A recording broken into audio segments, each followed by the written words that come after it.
What is a true story from your life that sounds made up? I have a weird one. Many years ago, when I was in high school, I had a project to interview a real working scientist. Fortunately, my dad worked at our local university and knew a scientist working in a radiation lab. So I set out to interview him. The lab itself was very hard to find. It was in the basement of a building, down in behind the janitorial area, very dark, creepy, and isolated. Finally, I find it.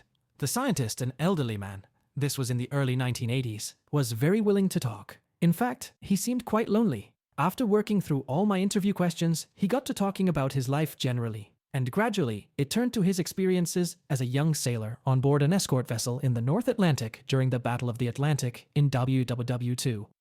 What I didn't know was that the fellow was about to expose some deep trauma that had been with him his whole life since then. As he talked, he got more emotional about the stress he was under, the endless storms, the ever-present threat of torpedoes, the lonely watches staring at nothing. Finally, he reached the climax of his story. According to him, on one of those endless night watches, he was visited by a friend of his on the crew who wasn't scheduled to be there, who had some sort of bone to pick with him.